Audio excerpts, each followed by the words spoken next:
ಓಂ ಶಾಂತಿ. ವಾಣಿ date 5/7/2025. ಪ್ರಾತಃ ಮುರಳಿ. ಓಂ ಶಾಂತಿ. ಬಾಪ್ ದಾದಾ ಮಧುಬನ ಮಧುರ ಮಕ್ಕಳೇ, ಸುಂದರ ದೇವಿ ದೇವತೆಗಳನ್ನಾಗಿ ಮಾಡಲು ತಂದೆಯು ನಿಮಗೆ ಓದಿಸುತ್ತಿದ್ದಾರೆ. ಸೌಂದರ್ಯದ ಆಧಾರವು ಪವಿತ್ರತೆಯಾಗಿದೆ. ಪ್ರಶ್ನೆ: ಪರಂಜ್ಯೋತಿಗೆ ಬಲಿಹಾರಿಯಾಗುವಂತಹ ಪತಂಗಗಳ ಲಕ್ಷಣಗಳೇನು? ಉತ್ತರ: ಬಲಿಹಾರಿಯಾಗುವ ಪತಂಗಗಳು, ಮೊದಲನೇದ್ದು, ಜ್ಯೋತಿಯು ಯಾರಾಗಿದ್ದಾರೆ, ಹೇಗಿದ್ದಾರೆಯೋ ಅವರನ್ನು ಯಥಾರ್ಥ ರೂಪದಿಂದ ತಿಳಿದುಕೊಳ್ಳುತ್ತಾರೆ ಮತ್ತು ನೆನಪು ಮಾಡುತ್ತಾರೆ. ಎರಡನೇದ್ದು, ಬಲಿಹಾರಿಯಾಗುವುದು ಎಂದರೆ ತಂದೆಯ ಸಮಾನರಾಗುವುದು. ಮೂರನೇದ್ದು, ಬಲಿಹಾರಿಯಾಗುವುದು ಎಂದರೆ ತಂದೆಗಿಂತಲೂ ಶ್ರೇಷ್ಠ ರಾಜ್ಯ ಪದವಿಗೆ ಅಧಿಕಾರಿಗಳಾಗುವುದು. ಗೀತೆ: ಸಭೆಯಲ್ಲಿ ಜ್ಯೋತಿ ಬೆಳಗಿತು. ಓಂ ಶಾಂತಿ. ಮಧುರಾತಿ ಮಧುರ ಆತ್ಮಿಕ ಮಕ್ಕಳು, ಈ ಗೀತೆಯ ಸಾಲನ್ನು ಕೇಳಿದಿರಿ. ಇದನ್ನು ಯಾರು ತಿಳಿಸುತ್ತಾರೆ? ಆತ್ಮಿಕ ತಂದೆ. ಅವರು ಜ್ಯೋತಿಯೂ ಆಗಿದ್ದಾರೆ. ಇವರಿಗೆ ಅನೇಕ ಹೆಸರುಗಳನ್ನಿಟ್ಟಿದ್ದಾರೆ. ತಂದೆಗೆ ಬಹಳಷ್ಟು ಮಹಿಮೆ ಮಾಡುತ್ತಾರೆ. ಇದು ಸಹ ಪರಮಪಿತ ಪರಮಾತ್ಮನ ಮಹಿಮೆಯಲ್ಲವೇ? ತಂದೆಯು ಪತಂಗಗಳಿಗಾಗಿ ಜ್ಯೋತಿಯಾಗಿ ಬಂದಿದ್ದಾರೆ. ಯಾವ ಪತಂಗಗಳು ಜ್ಯೋತಿಯನ್ನು ನೋಡುವರೋ ಅವರ ಮೇಲೆ ಬಲಿಹಾರಿಯಾಗಿ ಶರೀರವನ್ನು ಬಿಟ್ಟು ಬಿಡುತ್ತಾರೆ. ಜ್ಯೋತಿಗೆ ಬಲಿಹಾರಿಯಾಗುವ ಪತಂಗಗಳು ಬಹಳಷ್ಟಿರುತ್ತವೆ.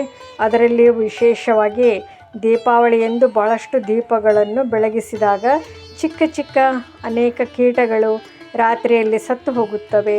ನೀವೀಗ ತಿಳಿದುಕೊಂಡಿದ್ದೀರಿ, ನಮ್ಮ ತಂದೆಯು ಪರಮ ಆತ್ಮನಾಗಿದ್ದಾರೆ.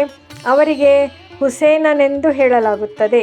ಬಹಳ ಸುಂದರನಾಗಿದ್ದಾರೆ, ಯಾಕೆಂದರೆ ಅವರು ಸದಾ ಪಾವನನಾಗಿದ್ದಾರೆ. ಆತ್ಮವು ಪವಿತ್ರವಾದಾಗ ಅದಕ್ಕೆ ಬಹಳ ಪವಿತ್ರ ಸ್ವಾಭಾವಿಕ ಸೌಂದರ್ಯದ ಶರೀರವು ಸಿಗುತ್ತದೆ. ಆತ್ಮಗಳು ಶಾಂತಿಧಾಮದಲ್ಲಿ ಪವಿತ್ರರಾಗಿರುತ್ತಾರೆ. ನಂತರ ಯಾವಾಗ ಇಲ್ಲಿ ಪಾತ್ರವನ್ನು ಅಭಿನಯಿಸಲು ಬರುವರೋ ಆಗ ಸತೋ ಪ್ರಧಾನತೆಯಿಂದ ಸತೋ ರಜೋ ತಮೋದಲ್ಲಿ ಬರುತ್ತಾರೆ. ನಂತರ ಸುಂದರರಿಂದ ಶಾಮ ಅರ್ಥಾತ್ ಅಪವಿತ್ರ ಕಪ್ಪಾಗಿ ಬಿಡುತ್ತಾರೆ. ಆತ್ಮವು ಪವಿತ್ರವಾದಾಗ ಅದಕ್ಕೆ ಸತೋ ಪ್ರಧಾನವೆಂದು ಹೇಳಲಾಗುತ್ತದೆ ಮತ್ತು ಶರೀರವು ಸಹ ಸತೋ ಪ್ರಧಾನವಾದದ್ದೇ ಸಿಗುತ್ತದೆ. ಪ್ರಪಂಚವು ಹೊಸದು ಮತ್ತು ಹಳೆಯದಾಗುತ್ತದೆ. ಯಾವಾಗ ಪರಮಪಿತ ಪರಮಾತ್ಮನನ್ನು ಭಕ್ತಿ ಮಾರ್ಗದಲ್ಲಿ ಹೇ ಶಿವತಂದೆಯೇ ಎಂದು ಕರೆಯುತ್ತಾರೆಯೋ ಆ ನಿರಾಕಾರ ಪರಂಪಿತ ಪರಮಾತ್ಮನು ಆತ್ಮಗಳನ್ನು ಅಪವಿತ್ರರಿಂದ ಪವಿತ್ರ ಸುಂದರರನ್ನಾಗಿ ಮಾಡಲು ಬರುತ್ತಾರೆ. ಈಗ ಯಾರು ಬಹಳ ಸುಂದರರಾಗಿದ್ದಾರೆಯೋ ಅವರ ಆತ್ಮಗಳು ಪವಿತ್ರವಾಗಿದೆ ಎಂದಲ್ಲ. ಭಲೆ ಶರೀರವು ಸುಂದರವಾಗಿದೆ, ಆದರೆ ಆತ್ಮವಂತೂ ಪತಿತವಲ್ಲವೇ? ವಿದೇಶದಲ್ಲಿ ಎಷ್ಟೊಂದು ಸುಂದರರಾಗಿರುತ್ತಾರೆ. ನಿಮಗೆ ತಿಳಿದಿದೆ, ಈ ಲಕ್ಷ್ಮೀನಾರಾಯಣರದು ಸತ್ಯಯುಗಿ ಸೌಂದರ್ಯವಾಗಿದೆ ಮತ್ತು ಇಲ್ಲಿ ನರಕದ ಸೌಂದರ್ಯವಾಗಿದೆ. ಮನುಷ್ಯರು ಈ ಮಾತುಗಳನ್ನು ತಿಳಿದುಕೊಂಡಿಲ್ಲ.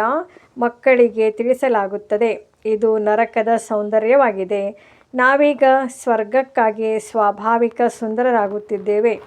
21 ಜನ್ಮಗಳಿಗಾಗಿ ಇಂತಹ ಸುಂದರರಾಗುತ್ತೇವೆ. ಇಲ್ಲಿನ ಸೌಂದರ್ಯವು ಒಂದು ಜನ್ಮಕ್ಕಾಗಿ. ಅಂತಹ ಯಾವುದೇ ಕರ್ಮ ಮಾಡಿರುವುದರಿಂದ ಕಪ್ಪಾಗಿ ಬಿಟ್ಟಿದ್ದಾರೆ. ಇಲ್ಲಿ ತಂದೆಯೂ ಬಂದಿದ್ದಾರೆ. ಇಡೀ ಪ್ರಪಂಚದ ಮನುಷ್ಯಾತ್ಮರನ್ನಷ್ಟೇ ಅಲ್ಲ, ಪ್ರಪಂಚವನ್ನೇ ಸುಂದರರನ್ನಾಗಿ ಮಾಡುತ್ತಾರೆ. ಸತ್ಯಯುಗ ಹೊಸ ಪ್ರಪಂಚದಲ್ಲಿ ಸುಂದರ ದೇವಿ ದೇವತೆಗಳಿದ್ದರು. ಆ ರೀತಿಯಾಗುವುದಕ್ಕಾಗಿ ನೀವೀಗ ಓದುತ್ತೀರಿ. ತಂದೆಗೆ ಜ್ಯೋತಿ ಅಂತಲೂ ಹೇಳುತ್ತಾರೆ, ಆದರೆ ಪರಮ ಆತ್ಮನಾಗಿದ್ದಾರೆ. ಹೇಗೆ ನಿಮ್ಮನ್ನು ಆತ್ಮ ಎಂದು ಹೇಳುತ್ತಾರೆಯೋ ಹಾಗೆ ಅವರನ್ನು ಪರಮ ಆತ್ಮನೆಂದು ಹೇಳುತ್ತಾರೆ. ನೀವು ಮಕ್ಕಳು ತಂದೆಯ ಮಹಿಮೆಯನ್ನು ಹಾಡುತ್ತೀರಿ ಮತ್ತು ತಂದೆಯು ಮಕ್ಕಳ ಮಹಿಮೆಯನ್ನು ಹಾಡುತ್ತಾರೆ. ಮಕ್ಕಳೇ, ನಾನು ನಿಮ್ಮನ್ನು ಈ ರೀತಿ ಮಾಡುತ್ತೇನೆ. ನಿಮ್ಮದು ನನಗಿಂತಲೂ ಶ್ರೇಷ್ಠ ಪದವಿಯಾಗಿದೆ. ನಾನು ಯಾರಾಗಿದ್ದೇನೆ, ಹೇಗಿದ್ದೇನೆ, ಹೇಗೆ ಪಾತ್ರವನ್ನು ಅಭಿನಯಿಸುತ್ತೇನೆ ಎಂಬುದು ಮತ್ತಾರಿಗೂ ಗೊತ್ತಿಲ್ಲ. ನಾವು ಆತ್ಮಗಳು ಪಾತ್ರವನ್ನು ಅಭಿನಯಿಸುವುದಕ್ಕಾಗಿ ಹೇಗೆ ಪರಂಧಾಮದಿಂದ ಬರುತ್ತೇವೆ.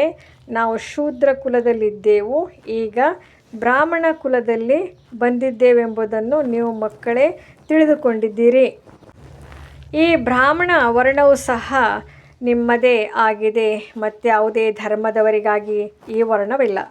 ಅವರ ವರ್ಣಗಳಿರುವುದಿಲ್ಲ, ಅವರದು ಒಂದೇ ವರ್ಣವಾಗಿದೆ. ಕ್ರಿಶ್ಚಿಯನರೆಂದೇ ನಡೆದು ಬರುತ್ತದೆ. ಅವರಲ್ಲಿಯೂ ಸತೋ ರಜೋ ತಮೋದಲ್ಲಿ ಬರುತ್ತಾರೆ. ಬಾಕಿ ಈ ವರ್ಣವು ನಿಮಗಷ್ಟೇ ಇದೆ. ಸೃಷ್ಟಿಯು ಸಹ ಸತೋ ರಜೋ ತಮೋದಲ್ಲಿ ಬರುತ್ತದೆ. ಈ ಸೃಷ್ಟಿ ಚಕ್ರವನ್ನು ಬೇಹದ್ದಿನ ತಂದೆ ತಿಳಿಸುತ್ತಾರೆ. ಸ್ವಯಂ ಜ್ಞಾನ ಸಾಗರ, ಪವಿತ್ರತೆಯ ಸಾಗರನಾದ ತಂದೆ ಹೇಳುತ್ತಾರೆ, ನಾನು ಪುನರ್ಜನ್ಮವನ್ನು ತೆಗೆದುಕೊಳ್ಳುವುದಿಲ್ಲ. ಭಲೆ ಶಿವ ಜಯಂತಿಯನ್ನು ಆಚರಿಸುತ್ತಾರೆ, ಆದರೆ ಅವರು ಯಾವಾಗ ಬರುತ್ತಾರೆಂದು ಮನುಷ್ಯರಿಗೆ ತಿಳಿದಿಲ್ಲ. ಅವರ ಜೀವನ ಕಥೆಯನ್ನು ತಿಳಿದುಕೊಂಡಿಲ್ಲ. ತಂದೆಯು ತಿಳಿಸುತ್ತಾರೆ, ನಾನು ಯಾರಾಗಿದ್ದೇನೆ, ಹೇಗಿದ್ದೇನೆ, ನನ್ನಲ್ಲಿ ಯಾವ ಪಾತ್ರವಿದೆ, ಸೃಷ್ಟಿಚಕ್ರವು ಹೇಗೆ ಸುತ್ತುತ್ತದೆ ಎಂಬುದನ್ನು ನೀವು ಮಕ್ಕಳಿಗೆ ಕಲ್ಪವೂ ತಿಳಿಸುತ್ತೇನೆ. ನಿಮಗೆ ತಿಳಿದಿದೆ, ನೀವು ಏಣಿಯನ್ನು ಇಳಿಯುತ್ತಾ ತಮೋ ಪ್ರಧಾನರಾಗಿದ್ದೀರಿ. 84 ಜನ್ಮಗಳನ್ನು ನೀವೇ ತೆಗೆದುಕೊಂಡಿದ್ದೀರಿ. ಯಾರು ಕೊನೆಯಲ್ಲಿ ಬರುವರೋ ಅವರು ಸಹ ಸತೋ ರಜೋ ತಮೋದಲ್ಲಿ ಬರಲೇಬೇಕಾಗಿದೆ. ನೀವು ತಮೋ ಪ್ರಧಾನರಾಗುತ್ತೀರೆಂದರೆ ಇಡೀ ಪ್ರಪಂಚವು ತಮೋ ಪ್ರಧಾನವಾಗುತ್ತದೆ. ಮತ್ತು ನೀವು ತಮೋ ಪ್ರಧಾನರಿಂದ ಅವಶ್ಯವಾಗಿ ಸತೋ ಪ್ರಧಾನರಾಗಬೇಕಾಗಿದೆ. ಈ ಸೃಷ್ಟಿ ಚಕ್ರವು ಸುತ್ತುತ್ತಾ ಇರುತ್ತದೆ.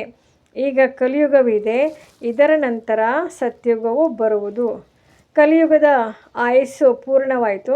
ತಂದೆಯು ತಿಳಿಸುತ್ತಾರೆ, ನಾನು ಸಾಧಾರಣ ತನುವಿನಲ್ಲಿ ಕಲ್ಪದ ಹಿಂದಿನ ತರಹ ಪುನಃ ನೀವು ಮಕ್ಕಳಿಗೆ ರಾಜಯೋಗವನ್ನು ಕಲಿಸಲು ಪ್ರವೇಶ ಮಾಡಿದ್ದೇನೆ. ಇತ್ತೀಚೆಗಂತೂ ಬಹಳಷ್ಟು ಯೋಗಗಳಿವೆ. ಬ್ಯಾರಿಸ್ಟರಿ ಯೋಗ, ಇಂಜಿನಿಯರ್ ಯೋಗ. ಬ್ಯಾರಿಸ್ಟರ್ ಓದಲು ಬ್ಯಾರಿಸ್ಟರ್ಸ್ ಜೊತೆ ಬುದ್ಧಿಯೋಗವನ್ನು ನೀಡುತ್ತಾರೆ. ನಾವು ಬ್ಯಾರಿಸ್ಟರ್ ಆಗುತ್ತಿದ್ದೇವೆಂದು ಹೇಳಿ ಓದಿಸುವವರನ್ನು ನೆನಪು ಮಾಡುತ್ತಾರೆ. ಅವರಿಗಂತೂ ತಮ್ಮ ತಂದೆಯೂ ಬೇರೆ ಇರುತ್ತಾರೆ, ಗುರುವು ಬೇರೆ ಇರುತ್ತಾರೆ ಅಂದಾಗ ಅವರನ್ನು ನೆನಪು ಮಾಡುತ್ತಾರೆ. ಆದರೂ ಸಹ ಬ್ಯಾರಿಸ್ಟರ್ ಜೊತೆ ಬುದ್ಧಿಯೋಗವಿರುತ್ತದೆ. ಆತ್ಮವೇ ಓದುತ್ತದೆ, ಆತ್ಮವೇ ಶರೀರದ ಮೂಲಕ ಬ್ಯಾರಿಸ್ಟರ್ ಇತ್ಯಾದಿ ಆಗುತ್ತದೆ. ಈಗ ನೀವು ಮಕ್ಕಳು ತಮ್ಮಲ್ಲಿ ಆತ್ಮ ಅಭಿಮಾನಿಯಾಗುವ ಸಂಸ್ಕಾರವನ್ನು ತುಂಬಿಕೊಳ್ಳುತ್ತೀರಿ. ಅರ್ಧಕಲ್ಪ ದೇಹಾಭಿಮಾನಿಯಾಗಿದ್ದಿರಿ, ಈಗ ದೇಹಿ ಅಭಿಮಾನಿಯಾಗಿ ಎಂದು ತಂದೆಯು ತಿಳಿಸುತ್ತಾರೆ. ಆತ್ಮದಲ್ಲಿಯೇ ವಿದ್ಯೆಯ ಸಂಸ್ಕಾರವಿದೆ. ಮನುಷ್ಯಾತ್ಮವು ವಕೀಲನಾಗುತ್ತದೆ. ನಾವೀಗ ವಿಶ್ವದ ಮಾಲೀಕರು, ದೇವತೆಗಳಾಗುತ್ತಿದ್ದೇವೆ. ಓದಿಸುವವರು ಶಿವ ತಂದೆ ಪರಮ ಆತ್ಮನಾಗಿದ್ದಾರೆ. ಅವರೇ ಜ್ಞಾನ ಸಾಗರ, ಶಾಂತಿ, ಸಂಪತ್ತಿನ ಸಾಗರನಾಗಿದ್ದಾರೆ. ಸಾಗರದಿಂದ ರತ್ನಗಳ ತಟ್ಟೆಗಳು ಹೊರಬಂದವು ಎಂದು ತೋರಿಸುತ್ತಾರೆ. ಇವು ಭಕ್ತಿ ಮಾರ್ಗದ ಮಾತುಗಳಾಗಿವೆ. ತಂದೆಯು ತಿಳಿಸುತ್ತಾರೆ, ಇವು ಅವಿನಾಶಿ ಜ್ಞಾನ ರತ್ನಗಳಾಗಿವೆ. ಈ ಜ್ಞಾನ ರತ್ನಗಳಿಂದ ನೀವು ಬಹಳ ಸಾಹುಕಾರರಾಗುತ್ತೀರಿ ಮತ್ತು ನಿಮಗೆ ಬಹಳಷ್ಟು ವಜ್ರಗಳು ಸಿಗುತ್ತವೆ. ಇವು ಒಂದೊಂದು ರತ್ನವು ಲಕ್ಷಾಂತರ ರೂಪಾಯಿಗಳ ಬೆಲೆ ಬಾಳುವಂಥದ್ದಾಗಿದೆ. ಅದು ನಿಮ್ಮನ್ನು ಇಷ್ಟು ಸಾಹುಕಾರರನ್ನಾಗಿ ಮಾಡುತ್ತದೆ. ನಿಮಗೆ ತಿಳಿದಿದೆ, ಭಾರತವೇ ನಿರ್ವಿಕಾರಿ ಪ್ರಪಂಚವಾಗಿತ್ತು. ಅದರಲ್ಲಿ ಪವಿತ್ರ ದೇವತೆಗಳಿದ್ದರು. ಈಗ ಕಪ್ಪು ಅಪವಿತ್ರರಾಗಿ ಬಿಟ್ಟಿದ್ದಾರೆ. ಆತ್ಮಗಳು ಮತ್ತು ಪರಮಾತ್ಮನ ಮೇಳವಾಗುತ್ತಿದೆ. ಆತ್ಮವು ಶರೀರದಲ್ಲಿದ್ದಾಗಲೇ ಕೇಳಿಸಿಕೊಳ್ಳುತ್ತದೆ. ಪರಮಾತ್ಮನು ಸಹ ಶರೀರದಲ್ಲಿಯೇ ಬರುತ್ತಾರೆ. ಆತ್ಮಗಳು ಮತ್ತು ಪರಮಾತ್ಮನ ಧಾಮವು ಶಾಂತಿಧಾಮವಾಗಿದೆ. ಅಲ್ಲೇನೂ ಸದ್ದು ಇರುವುದಿಲ್ಲ. ಇಲ್ಲಿ ಪರಮಾತ್ಮ ತಂದೆಯು ಬಂದು ಶರೀರ ಸಹಿತವಾಗಿ ಮಕ್ಕಳೊಂದಿಗೆ ಮಿಲನ ಮಾಡುತ್ತಾರೆ. ಅಲ್ಲಂತೂ ಮನೆ ಇದೆ, ವಿಶ್ರಾಂತಿ ಪಡೆಯುತ್ತಾರೆ. ಈಗ ನೀವು ಮಕ್ಕಳು ಪುರುಷೋತ್ತಮ ಸಂಗಮಯುಗದಲ್ಲಿದ್ದೀರಿ. ಬಾಕಿ ಪ್ರಪಂಚವು ಕಲಿಯುಗದಲ್ಲಿದೆ. ತಂದೆಯು ತಿಳಿಸುತ್ತಾರೆ, ಭಕ್ತಿ ಮಾರ್ಗದಲ್ಲಿ ಬಹಳಷ್ಟು ಖರ್ಚು ಮಾಡುತ್ತಾರೆ, ಬಹಳಷ್ಟು ಚಿತ್ರಗಳನ್ನು ಮಾಡುತ್ತಾರೆ, ದೊಡ್ಡ ದೊಡ್ಡ ಮಂದಿರಗಳನ್ನು ಕಟ್ಟಿಸುತ್ತಾರೆ. ಇಲ್ಲವಾದರೆ ಕೃಷ್ಣನ ಚಿತ್ರವನ್ನು ಮನೆಯಲ್ಲಿ ಇಟ್ಟುಕೊಳ್ಳಬಹುದು. ಬಹಳ ಕಡಿಮೆ ಬೆಲೆಯಲ್ಲಿ ಚಿತ್ರಗಳು ಸಿಗುತ್ತವೆ. ಆದರೂ ಸಹ ಎಷ್ಟೊಂದು ದೂರದ ಮಂದಿರಗಳಿಗೆ ಏಕೆ ಹೋಗುವುದು? ಇದು ಭಕ್ತಿ ಮಾರ್ಗವಾಗಿದೆ. ಸತ್ಯುಗದಲ್ಲಿ ಈ ಮಂದಿರಗಳಿರುವುದಿಲ್ಲ, ಅಲ್ಲಿ ಪೂಜ್ಯರೇ ಇರುತ್ತಾರೆ. ಕಲಿಯುಗದಲ್ಲಿ ಪೂಜಾರಿಗಳಾಗಿದ್ದಾರೆ. ನೀವೀಗ ಸಂಗಮಯುಗದಲ್ಲಿ ಪೂಜ್ಯ ದೇವತೆಗಳಾಗುತ್ತಿದ್ದೀರಿ. ನೀವೀಗ ಬ್ರಾಹ್ಮಣರಾಗಿದ್ದೀರಿ. ಈ ಸಮಯದಲ್ಲಿ ನಿಮ್ಮ ಈ ಅಂತಿಮ ಪುರುಷಾರ್ಥಿ ಶರೀರವು ಬಹಳ ಅತ್ಯಮೂಲ್ಯವಾಗಿದೆ. ಇದರಲ್ಲಿ ನೀವು ಬಹಳಷ್ಟು ಸಂಪಾದನೆ ಮಾಡಿಕೊಳ್ಳುತ್ತೀರಿ. ಬೇಹದ್ದಿನ ತಂದೆಯ ಜೊತೆ ನೀವು ತಿನ್ನುತ್ತೀರಿ, ಕುಡಿಯುತ್ತೀರಿ. ನೀವು ಕರೆಯುವುದು ಸಹ ಅವರನ್ನೇ. ಕೃಷ್ಣನೊಂದಿಗೆ ತಿನ್ನುವನೆಂದು ಹೇಳುವುದಿಲ್ಲ. ತಂದೆಯನ್ನೇ ನೆನಪು ಮಾಡುತ್ತೀರಿ. ನೀವು ಮಾತಾಪಿತಾ ನಾನು ನಿಮ್ಮ ಬಾಲಕನೆಂದು ಹೇಳಿ ತಂದೆಯ ಜೊತೆ ಆಟವಾಡುತ್ತಿರುತ್ತೀರಿ. ಕೃಷ್ಣನಿಗೆ ನಾವೆಲ್ಲರೂ ಬಾಲಕರೆಂದು ಹೇಳುವುದಿಲ್ಲ. ಎಲ್ಲ ಆತ್ಮಗಳು ಪರಮಪಿತ ಪರಮಾತ್ಮನ ಮಕ್ಕಳಾಗಿದ್ದೇವೆ. ಆತ್ಮವು ಶರೀರದ ಮೂಲಕವೇ ಹೇಳುತ್ತದೆ, ಬಾಬಾ ತಾವು ಬಂದರೆ ನಾವು ತಮ್ಮ ಜೊತೆಯಲ್ಲಿಯೇ ಆಟವಾಡುತ್ತೇವೆ, ಜೊತೆಯಲ್ಲಿಯೇ ತಿನ್ನುತ್ತೇವೆ, ಎಲ್ಲವನ್ನೂ ಮಾಡುತ್ತೇವೆ. ನೀವು ಬಾಬಾ ದಾದಾ ಎಂದು ಹೇಳುತ್ತೀರಿ. ಈಗ ಹೇಳುವುದರಿಂದ ಇದೊಂದು ಪರಿವಾರವಾಯಿತು. ಬಾಬ್ದಾದಾ ಮತ್ತು ಮಕ್ಕಳು. ಈ ಬ್ರಹ್ಮಾರವರು ಬೇಹದ್ದಿನ ರಚಯಿತನಾಗಿದ್ದಾರೆ.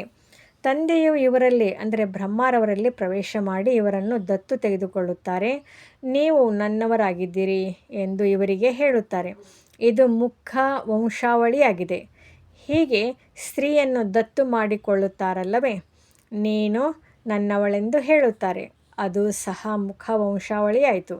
ನಂತರ ಅವರಿಂದ ಕುಕ ವಂಶಾವಳಿ ಮಕ್ಕಳು ಜನ್ಮ ಪಡೆಯುತ್ತಾರೆ. ಈ ಪದ್ಧತಿಯು ಎಲ್ಲಿಂದ ನಡೆದು ಬಂದಿತ್ತು? ತಂದೆ ತಿಳಿಸುತ್ತಾರೆ, ನಾನೇ ಇವರನ್ನು ದತ್ತು ಮಾಡಿಕೊಂಡಿದ್ದೇನೆ ಅಲ್ಲವೇ?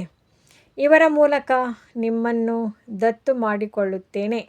ನೀವು ನನ್ನ ಮಕ್ಕಳಾಗಿದ್ದೀರಿ. ಆದರೆ ಇವರು ಅಂದರೆ ಬ್ರಹ್ಮ ಪುರುಷನಾಗಿದ್ದಾರೆ. ಆದುದರಿಂದ ನಿಮ್ಮೆಲ್ಲರನ್ನು ಸಂಭಾಲನೆ ಮಾಡಲು ಮತ್ತೆ ಸರಸ್ವತಿಯನ್ನು ದತ್ತು ಮಾಡಿಕೊಳ್ಳಲಾಯಿತು. ಆಗ ಅವರಿಗೆ ತಾಯಿ ಎಂಬ ಬಿರುದು ಸಿಕ್ಕಿತು. ಸರಸ್ವತಿ ನದಿ. ಈ ನದಿಯು ತಾಯಿಯಾಯಿತಲ್ಲವೇ? ತಂದೆಯು ಸಾಗರನಾದರು. ಈ ನದಿಯೂ ಸಹ ಸಾಗರದಿಂದ ಹೊರಟಿದೆ. ಬ್ರಹ್ಮಪುತ್ರ ನದಿ ಮತ್ತು ಸಾಗರದ ಬಹಳ ದೊಡ್ಡ ಮೇಳವಾಗುತ್ತದೆ. ಇಂತಹ ಮೇಳವು ಮತ್ತೆಲ್ಲಿಯೂ ಸಿಗುವುದಿಲ್ಲ. ಅದು ಸ್ಥೂಲ ನದಿಗಳ ಮೇಳವಾಗಿದೆ. ಇದು ಆತ್ಮಗಳ ಮತ್ತು ಪರಮಾತ್ಮನ ಮೇಳವಾಗಿದೆ. ತಂದೆಯು ಶರೀರದಲ್ಲಿ ಬಂದಾಗಲೇ ಮೇಳವಾಗುತ್ತದೆ. ತಂದೆಯು ತಿಳಿಸುತ್ತಾರೆ, ನಾನು ಹುಸೇನನಾಗಿದ್ದೇನೆ. ಇವರಲ್ಲಿ ಕಲ್ಪಕಲ್ಪವು ಪ್ರವೇಶ ಮಾಡುತ್ತೇನೆ. ಇದು ನಾಟಕದಲ್ಲಿ ನಿಗದಿಯಾಗಿದೆ. ನಿಮ್ಮ ಬುದ್ಧಿಯಲ್ಲಿ ಇಡೀ ಸೃಷ್ಟಿ ಚಕ್ರದ ಇದರ ಆಯುಸ್ಸು 5,000 ವರ್ಷವಾಗಿದೆ. ಈ ಬೇಹದ್ದಿನ ಸಿನಿಮಾದಿಂದ ಮತ್ತೆ ಆ ಹದ್ದಿನ ಸಿನಿಮಾಗಳನ್ನು ನೋಡುತ್ತಾರೆ. ಯಾವುದು ಕಳೆದು ಹೋಗಿದೆಯೋ ಅದು ಮತ್ತೆ ವರ್ತಮಾನವಾಗುತ್ತದೆ. ವರ್ತಮಾನವು ನಂತರ ಭವಿಷ್ಯವಾಗುತ್ತದೆ. ಅದಕ್ಕೆ ಮತ್ತೆ ಭೂತಕಾಲವೆಂದು ಹೇಳಲಾಗುವುದು. ಅದು ಭೂತಕಾಲವಾಗುವುದರಲ್ಲಿ ಎಷ್ಟು ಸಮಯ ಹಿಡಿಸಿತು? ಹೊಸ ಪ್ರಪಂಚದಲ್ಲಿ ಬಂದು ಎಷ್ಟು ಸಮಯ ಕಳೆಯಿತು? 5,000 ವರ್ಷಗಳು. ನೀವೀಗ ಪ್ರತಿಯೊಬ್ಬರೂ ಸ್ವದರ್ಶನ ಚಕ್ರಧಾರಿಗಳಾಗಿದ್ದೀರಿ. ನಾವು ಮೊದಲು ಬ್ರಾಹ್ಮಣರಾಗಿದ್ದೆವು, ನಂತರ ದೇವತೆಗಳಾದೆವೆಂದು ತಿಳಿಸಿಕೊಡುತ್ತೀರಿ. ನೀವು ಮಕ್ಕಳಿಗೆ ಈಗ ತಂದೆಯ ಮೂಲಕ ಸುಖಧಾಮದ ಆಸ್ತಿಯು ಸಿಗುತ್ತದೆ. ತಂದೆಯು ಬಂದು 3 ಧರ್ಮಗಳನ್ನು ಒಟ್ಟಿಗೆ ಸ್ಥಾಪನೆ ಮಾಡುತ್ತಾರೆ. ಉಳಿದೆಲ್ಲದರ ವಿನಾಶ ಮಾಡಿಸುತ್ತಾರೆ. ಈಗ ಹಿಂತಿರುಗಿ ಮನೆಗೆ ಕರೆದುಕೊಂಡು ಹೋಗುವುದಕ್ಕೆ ಸದ್ಗುರುವು ನಿಮಗೆ ಸಿಕ್ಕಿದ್ದಾರೆ. ನಮ್ಮನ್ನು ಸದ್ಗತಿಯಲ್ಲೂ ಕರೆದುಕೊಂಡು ಹೋಗಿ ಶರೀರವನ್ನು ಸಮಾಪ್ತಿ ಮಾಡಿ ಶರೀರವನ್ನು ಬಿಟ್ಟು ಶಾಂತಿಧಾಮಕ್ಕೆ ಹೋಗುವ ಯುಕ್ತಿಗಳನ್ನು ತಿಳಿಸಿ ಎಂದು ತಂದೆಯನ್ನು ಕರೆಯುತ್ತಾರೆ. ಇದಕ್ಕಾಗಿಯೇ ಮನುಷ್ಯರು ಗುರುಗಳ ಬಳಿ ಹೋಗುತ್ತಾರೆ. ಆದರೆ ಆ ಗುರುಗಳು ಶರೀರದಿಂದ ಬಿಡಿಸಿ ಜೊತೆಯಲ್ಲಿ ಕರೆದುಕೊಂಡು ಹೋಗಲು ಸಾಧ್ಯವಿಲ್ಲ. ಪತಿತ ಪಾವನನು ಒಬ್ಬರೇ ತಂದೆಯಾಗಿದ್ದಾರೆ. ಅವರು ಯಾವಾಗ ಬರುವರೋ ಆಗ ಅವಶ್ಯವಾಗಿ ಪಾವನರಾಗುತ್ತೀರಿ. ತಂದೆಗೆ ಕಾಲರ ಕಾಲ ಮಹಾಕಾಲನೆಂದು ಹೇಳಲಾಗುತ್ತದೆ. ಏಕೆಂದರೆ ಎಲ್ಲರನ್ನು ಶರೀರದಿಂದ ಬಿಡಿಸಿ ಜೊತೆಯಲ್ಲಿ ಕರೆದುಕೊಂಡು ಹೋಗುತ್ತಾರೆ. ಇವರು ಸುಪ್ರೀಂ ಮಾರ್ಗದರ್ಶಕನಾಗಿದ್ದಾರೆ. ಎಲ್ಲ ಆತ್ಮಗಳನ್ನು ಹಿಂತಿರುಗಿ ಕರೆದುಕೊಂಡು ಹೋಗುತ್ತಾರೆ. ಇದು ಛೀ ಶರೀರವಾಗಿದೆ. ಇದರಿಂದ ಮುಕ್ತರಾಗಲು ಬಯಸುತ್ತಾರೆ. ಆದರೆ ಶರೀರವನ್ನು ಬಿಟ್ಟಾಗಲೇ ಬಂಧನವು ಬಿಡುಗಡೆಯಾಗುವುದು. ಈಗ ನಿಮ್ಮನ್ನು ಇವೆಲ್ಲ ಆಸುರಿ ಬಂಧನಗಳಿಂದ ಬಿಡಿಸಿ ಸುಖದ ದೈವಿ ಸಂಬಂಧದಲ್ಲಿ ತಂದೆಯು ಕರೆದುಕೊಂಡು ಹೋಗುತ್ತಾರೆ. ನಾವು ಶಾಂತಿಧಾಮದ ಮೂಲಕ ಸುಖಧಾಮದಲ್ಲಿ ಬರುತ್ತೇವೆ ಎಂಬುದು ನಿಮಗೆ ತಿಳಿದಿದೆ. ನಂತರ ಹೇಗೆ ದುಃಖಧಾಮದಲ್ಲಿ ಬರುತ್ತೀರಿ ಎಂಬುದನ್ನು ಸಹ ನೀವು ತಿಳಿದುಕೊಂಡಿದ್ದೀರಿ. ತಂದೆಯು ಶ್ಯಾಮರಿಂದ ಸುಂದರನಾಗಿ ಮಾಡುವುದಕ್ಕಾಗಿಯೇ ಬರುತ್ತಾರೆ. ಆದ್ದರಿಂದ ತಿಳಿಸುತ್ತಾರೆ, ನಾನು ನಿಮ್ಮ ವಿಧೇಯ ಸತ್ಯವಾದ ತಂದೆಯೂ ಆಗಿದ್ದೇನೆ. ತಂದೆಯು ಯಾವಾಗಲೂ ವಿಧೇಯರಾಗಿರುತ್ತಾರೆ. ಬಹಳಷ್ಟು ಸೇವೆ ಮಾಡುತ್ತಾರೆ. ಖರ್ಚು ಮಾಡಿ ಮಕ್ಕಳನ್ನು ಓದಿಸಿ ನಂತರ ಎಲ್ಲ ಹಣ ಅಧಿಕಾರವನ್ನು ಮಕ್ಕಳಿಗೆ ಕೊಟ್ಟು ತಾನು ಹೋಗಿ ಸಾಧುಗಳ ಸಂಘ ಮಾಡುತ್ತಾರೆ. ಮಕ್ಕಳನ್ನು ತನಗಿಂತಲೂ ಉತ್ತಮರನ್ನಾಗಿ ಮಾಡುತ್ತಾರೆ. ಹಾಗೆ ಈ ತಂದೆಯು ತಿಳಿಸುತ್ತಾರೆ, ನಾನು ನಿಮ್ಮನ್ನು ಡಬಲ್ ಕಿರೀಟಧಾರಿಗಳನ್ನಾಗಿ ಮಾಡುತ್ತೇನೆ. ನೀವು ವಿಶ್ವಕ್ಕೂ ಮಾಲೀಕನಾಗಿದ್ದೀರಿ, ಬ್ರಹ್ಮಾಂಡಕ್ಕೂ ಮಾಲೀಕನಾಗುತ್ತೀರಿ. ನಿಮ್ಮದು ಡಬಲ್ ಪೂಜೆಯಾಗುತ್ತದೆ. ಆತ್ಮಗಳಿಗೂ ಪೂಜೆಯೂ ನಡೆಯುತ್ತದೆ, ದೇವತಾವರ್ಣದಲ್ಲಿಯೂ ಪೂಜೆಯಾಗುತ್ತದೆ. ನನಗಂತೂ ಕೇವಲ ಶಿವಲಿಂಗದ ರೂಪದಲ್ಲಷ್ಟೇ ಪೂಜೆಯಾಗುತ್ತದೆ. ನಾನಂತೂ ರಾಜನಾಗುವುದಿಲ್ಲ. ನಿಮಗೆ ಎಷ್ಟೊಂದು ಸೇವೆ ಮಾಡುತ್ತೇನೆ. ಇಂತಹ ತಂದೆಯನ್ನು ನೀವೇಕೆ ಮರೆಯುತ್ತೀರಿ? ಹೇ ಆತ್ಮವೇ, ತನ್ನನ್ನು ಆತ್ಮನೆಂದು ತಿಳಿದು ನನ್ನನ್ನು ನೆನಪು ಮಾಡಿದರೆ ವಿಕರ್ಮಗಳು ವಿನಾಶವಾಗುತ್ತದೆ. ನೀವು ಯಾರ ಬಳಿ ಬಂದಿದ್ದೀರಿ? ಮೊದಲು ತಂದೆ, ನಂತರ ದಾದಾ. ಮೊದಲು ತಂದೆ, ನಂತರ ಗ್ರೇಟ್ ಗ್ರೇಟ್ ಗ್ರ್ಯಾಂಡ್ ಫಾದರ್. ಆದಿ ದೇವ ಆ್ಯಡಮ್. ಏಕೆಂದರೆ ಬಹಳಷ್ಟು ವಂಶಾವಳಿಗಳು ಆಗುತ್ತದೆಯಲ್ಲವೇ? ಶಿವ ತಂದೆಯು ಯಾರಾದರೂ ಗ್ರೇಟ್ ಗ್ರೇಟ್ ಗ್ರ್ಯಾಂಡ್ ಫಾದರ್ ಎಂದು ಹೇಳುವರೆ? ಪ್ರತಿ ಮಾತಿನಲ್ಲಿ ನಿಮ್ಮನ್ನು ಬಹಳಷ್ಟು ಶ್ರೇಷ್ಠರನ್ನಾಗಿ ಮಾಡುತ್ತಾರೆ. ಇಂತಹ ತಂದೆಯೂ ಸಿಗುತ್ತಾರೆ ಅಂದ ಮೇಲೆ ಇವರನ್ನೇಕೆ ಮರೆತು ಹೋಗುತ್ತೀರಿ? ಮರೆಯುತ್ತೀರೆಂದರೆ ಹೇಗೆ ಪಾವನರಾಗುವಿರಿ? ತಂದೆಯು ಪಾವನರಾಗುವ ಯುಕ್ತಿಯನ್ನು ತಿಳಿಸುತ್ತಾರೆ. ಈ ನೆನಪಿನಿಂದಲೇ ತುಕ್ಕು ಬಿಟ್ಟು ಹೋಗುವುದು. ಮಧುರಾತಿ ಮಧುರ ಮಕ್ಕಳೇ, ದೇಹಾಭಿಮಾನವನ್ನು ಬಿಟ್ಟು ಆತ್ಮಾಭಿಮಾನಿಗಳು ಆಗಬೇಕಾಗಿದೆ, ಪವಿತ್ರರು ಆಗಬೇಕಾಗಿದೆ. ಕಾಮ ಮಹಾಶತ್ರು. ಇದೊಂದು ಜನ್ಮದಲ್ಲಿ ನನ್ನ ಸಲುವಾಗಿಯಾದರೂ ಪವಿತ್ರವಾಗಿರಿ. ಲೌಕಿಕ ತಂದೆಯು ಸಹ ಮಕ್ಕಳಿಗೆ ಯಾವುದೇ ಕೆಟ್ಟ ಕೆಲಸ ಮಾಡಬೇಡಿ, ನನ್ನ ದಾಡಿಗಾದರೂ ಬೆಲೆ ಕೊಡಿ ಎಂದು ಹೇಳುತ್ತಾರಲ್ಲವೇ? ಅದೇ ರೀತಿ ಪಾರಲೌಕಿಕ ತಂದೆಯು ಹೇಳುತ್ತಾರೆ, ಮಕ್ಕಳೇ, ನಾನು ಪಾವನರಾಗಿ ಮಾಡಲು ಬಂದಿದ್ದೇನೆ. ಈಗ ಯಾವುದೇ ತಪ್ಪುಗಳನ್ನು ಮಾಡಬೇಡಿ, ಇಲ್ಲವಾದರೆ ಗೌರವವನ್ನು ಕಳೆಯುತ್ತೀರಿ. ಎಲ್ಲ ಬ್ರಾಹ್ಮಣರ ಮತ್ತು ತಂದೆಯ ಮರ್ಯಾದೆಯನ್ನು ಕಳೆಯುವಿರಿ. ಬಾಬಾ, ನಾವು ಕೆಳಗೆ ಬಿದ್ದು ಮುಖ ಕಪ್ಪು ಮಾಡಿಕೊಂಡೆವು ಎಂದು ಬರೆಯುತ್ತಾರೆ. ಇದಕ್ಕೆ ತಂದೆ ತಿಳಿಸುತ್ತಾರೆ, ನಾನು ನಿಮ್ಮನ್ನು ಸುಂದರರನ್ನಾಗಿ ಮಾಡಲು ಬಂದಿದ್ದೇನೆ, ಮತ್ತು ನೀವು ಮುಖ ಕಪ್ಪು ಮಾಡಿಕೊಳ್ಳುತ್ತೀರಾ? ನೀವಂತೂ ಸದಾ ಸುಂದರರಾಗುವ ಪುರುಷಾರ್ಥ ಮಾಡಬೇಕಾಗಿದೆ. ಒಳ್ಳೆಯದು. ಮಧುರಾತಿ ಮಧುರ ಅಗಲಿ ಮರಳಿ ಸಿಕ್ಕಿರುವ ಮಕ್ಕಳ ಪ್ರತಿ ಮಾತಾಪಿತಾ ಬಾಪ್ ದಾದಾರವರ ನೆನಪು, ಪ್ರೀತಿ ಹಾಗೂ ಸುಪ್ರಭಾತ. ಆತ್ಮೀಯ ಮಕ್ಕಳಿಗೆ ಆತ್ಮೀಯ ತಂದೆಯ ನಮಸ್ತೆ. ಧಾರಣೆಗಾಗಿ ಮುಖ್ಯ ಸಾರ. ಮೊದಲನೇದು, ಈ ಅಂತಿಮ ಪುರುಷಾರ್ಥ ಶರೀರವು ಬಹಳ ಅಮೂಲ್ಯವಾಗಿದೆ. ಇದರಲ್ಲಿ ಬಹಳ ಸಂಪಾದನೆ ಮಾಡಿಕೊಳ್ಳಬೇಕಾಗಿದೆ. ಬೇಹದ್ದಿನ ತಂದೆಯ ಜೊತೆ ತಿನ್ನುತ್ತಾ ಕುಡಿಯುತ್ತಾ ಸರ್ವ ಸಂಬಂಧಗಳ ಅನುಭೂತಿ ಮಾಡಬೇಕಾಗಿದೆ. ಎರಡನೇದು, ಬ್ರಾಹ್ಮಣ ಪರಿವಾರದ ಹಾಗೂ ತಂದೆಯ ಮರ್ಯಾದೆಯನ್ನು ಕಳೆಯುವಂತಹ ಯಾವುದೇ ಕರ್ಮವನ್ನು ಮಾಡಬಾರದು. ಆತ್ಮ ಅಭಿಮಾನಿಗಳಾಗಿ ಸಂಪೂರ್ಣ ಪವಿತ್ರರಾಗಬೇಕಾಗಿದೆ. ನೆನಪಿನಿಂದ ಹಳೆಯ ತುಕ್ಕನ್ನು ತೆಗೆಯಬೇಕಾಗಿದೆ. ವರದಾನ. ಕೇಳುವುದರ ಜೊತೆಗೆ ಸ್ವರೂಪರಾಗಿ ಮನಸ್ಸಿನ ಮನೋರಂಜನೆಯ ಮೂಲಕ ಸದಾ ಶಕ್ತಿಶಾಲಿ ಆತ್ಮ ಭವ. ಪ್ರತಿದಿನ ಮನಸ್ಸಿನಲ್ಲಿ ಸ್ವಯಂ ಪ್ರತಿ ಅಥವಾ ಅನ್ಯರ ಪ್ರತಿ ಉಮಂಗ ಉತ್ಸಾಹದ ಸಂಕಲ್ಪ ತನ್ನಿ.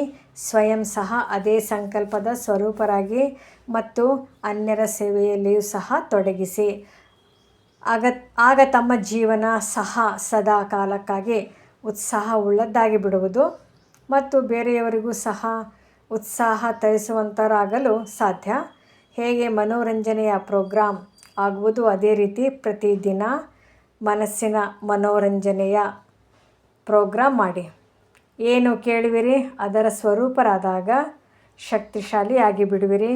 ಸ್ಲೋಗನ್: ಬೇರೆಯವರನ್ನು ಬದಲಾಯಿಸುವ ಮುಂಚೆ ಸ್ವಯಂವನ್ನು ಬದಲಾಯಿಸಿಕೊಳ್ಳಿ. ಇದೇ ಬುದ್ಧಿವಂತಿಕೆಯಾಗಿದೆ. ಅವ್ಯಕ್ತ ಸೂಚನೆ: ಸಂಕಲ್ಪ ಶಕ್ತಿಯನ್ನು ಜಮಾ ಮಾಡಿ ಶ್ರೇಷ್ಠ ಸೇವೆಗೆ ನಿಮಿತ್ತರಾಗಿ.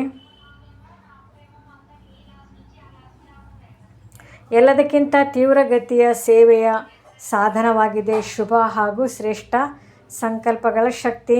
ಹೇಗೆ ಬ್ರಹ್ಮ ತಂದೆ ಶ್ರೇಷ್ಠ ಸಂಕಲ್ಪಗಳ ವಿಧಿಯ ಮೂಲಕ ಸೇವೆಯ ವೃದ್ಧಿಯಲ್ಲಿ ಸದಾ ಸಹಯೋಗಿ ಆಗಿದ್ದಾರೆ. ವಿಧಿ ತೀವ್ರವಾಗಿದ್ದರೆ ವೃದ್ಧಿಯು ತೀವ್ರವಾಗಿರುತ್ತದೆ. ಇದೇ ರೀತಿ ತಾವು ಮಕ್ಕಳು ಸಹ ಶ್ರೇಷ್ಠ ಶುಭ ಸಂಕಲ್ಪಗಳಲ್ಲೇ ಸಂಪನ್ನರಾಗಿ. ಓಂ ಶಾಂತಿ.